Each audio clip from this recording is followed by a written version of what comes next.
Hey guys, what's up? So today I'm going to be talking about Edge of Spider-Verse Volume 2. This is issue 1. It just came out this week. So this is what I assume to be a sequel to the previous Edge of Spider-Verse. I didn't read that story. Uh, this is basically just what's coming out, and I considered, yeah, this is, I guess, the next Edge of Spider-Verse. So I was like, okay, let's give it a shot, see what's up. Um, I'll probably go back to Volume 1 and see what that's all about, but yeah, this is basically my introduction to what this Spider-Verse nonsense is all about. So, yeah, this is definitely going to have spoilers, because I'm just going to be giving a brief summary over different sections of the book and, basically overall the entire comic book. So, yeah, if you just want to listen to me ramble on about the book, cool. If you want to read it for yourself first and then come back, then yeah, that's another option. So yeah, let's just get started. Alright, so the first 3 pages basically looks like it takes place on Earth 1740.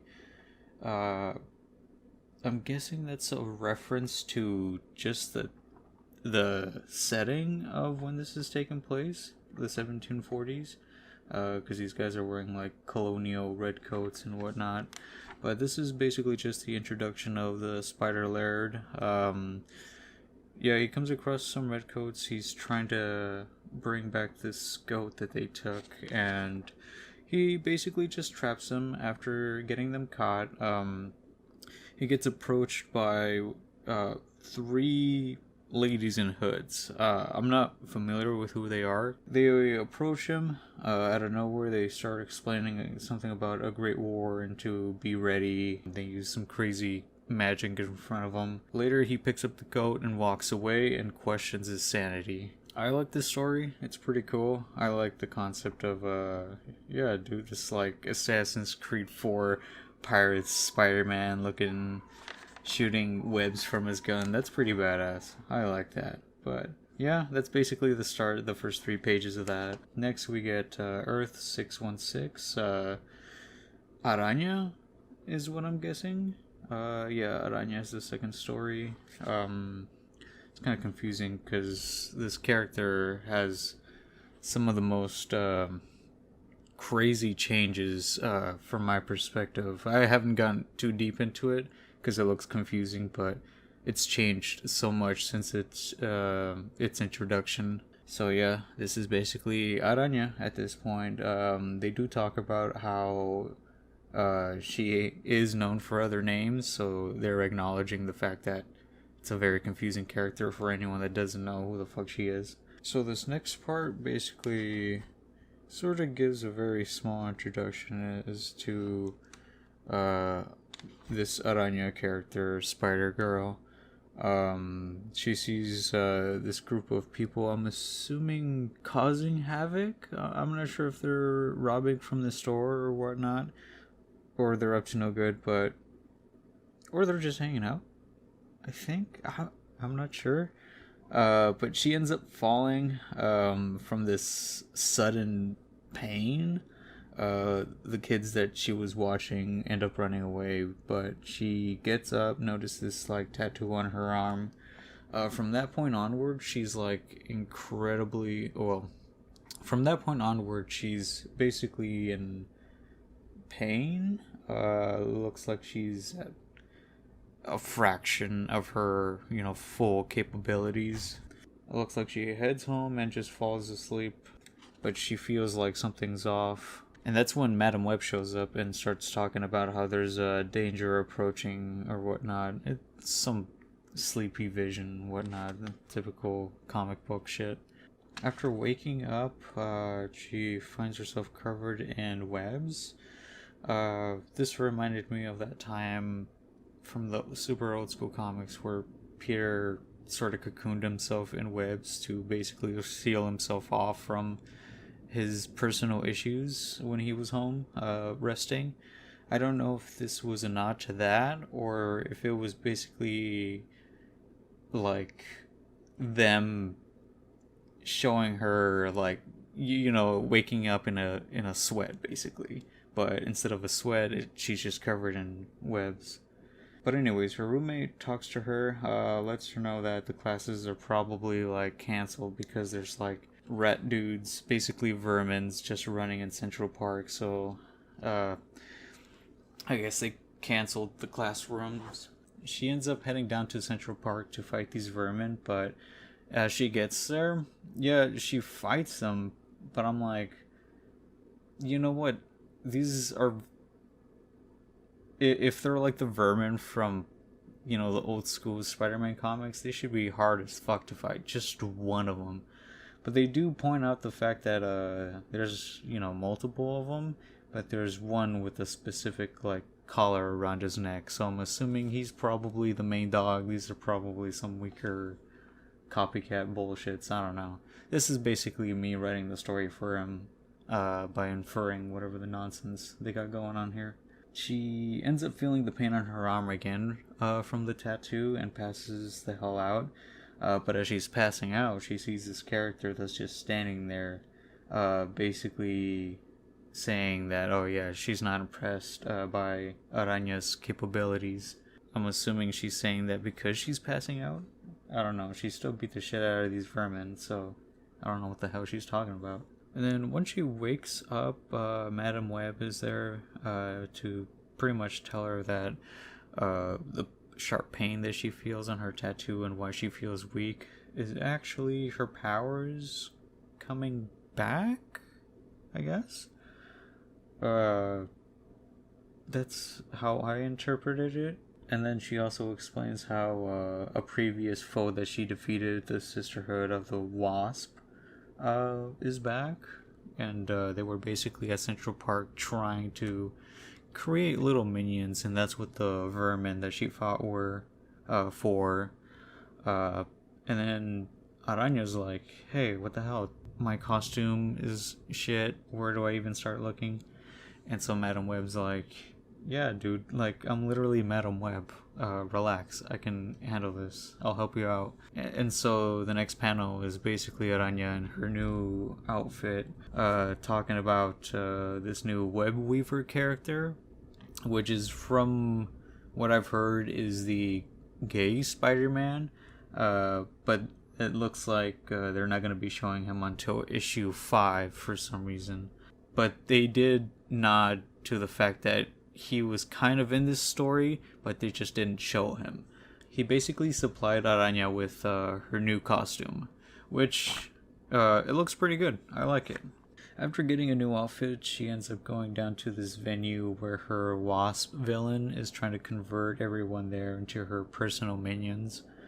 Araña gets into a fight with her, and she ends up getting beat up because of the pain on her tattoo or whatnot.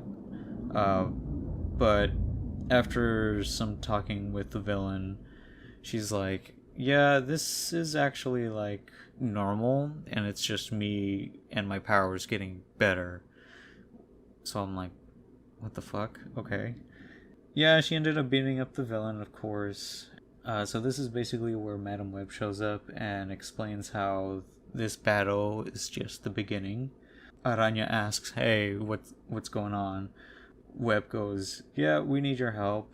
So of course she walks into the portal that Madam Web walked through, and they basically just disappear. The end, in question mark? Of course it's not the end. There's more shit going on.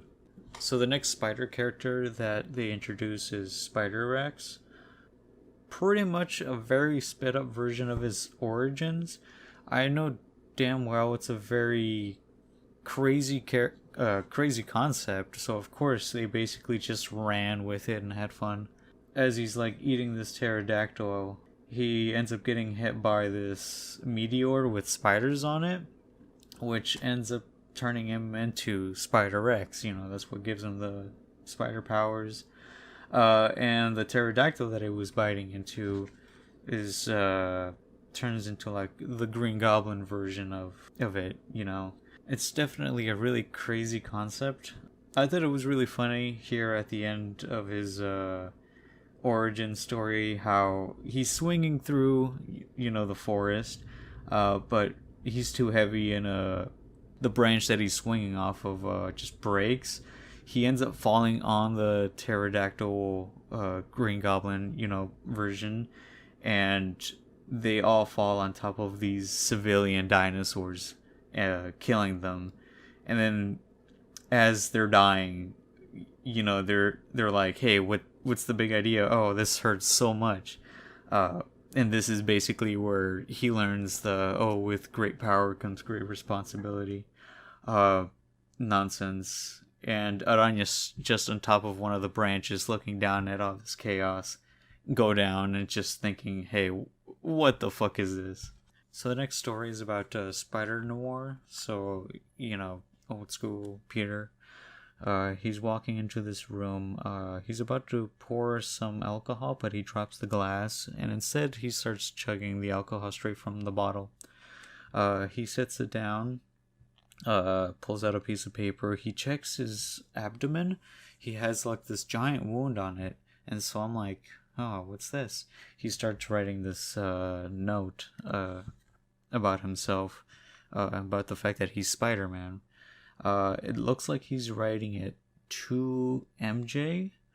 I think he knows he's about to die, so this is him saying like his last goodbyes and whatnot. And it tells the story about how he came across this woman that he was saving. He brought her to Aunt May to try to take care of her because she couldn't remember her past or whatnot, her name. Eventually, she ends up leading him into this building to try to find her daughter. And as he's walking into the room where the daughter is supposedly held at, he discovers that it's actually the Wasp lady, like the same Wasp kind of character from the previous Araña story that was in this book. That's what they find. And in this room, that's basically where he gets stung, and I guess he's under the control of the Wasp villain here in his own version. So the story ends with him in the office as the story started, finishing writing the letter to MJ. And at the same time, you have MJ walking up to the little office space that he's in, knocking at the door. And that's basically it. That's how the story ends for Edge of Spider-Verse number 1. Overall, I can say I did enjoy it. I liked how there was a lot of uniqueness to every single story because, of course, it's written by multiple different people, so it brings multiple universes feeling different from each other, so it helps this Spider-Verse concept. I really enjoyed it, and I'm gonna continue reading it, see what the next issue is like. And I want to say my favorite story from all of this was Spider Noir, of course. That one looks like it was more deeply written. But then next was, of course, SpiderRex. That story was very hilariously stupid, but not in a bad way, in a good way. I quite enjoy that story. But yeah, let's see what the next issue brings in a month or 2 weeks. I don't know. They keep releasing all these Spider-Man comics like very frequently, so it's like huge money spender. But whatever. Anyways, thanks for listening. You all have a good day.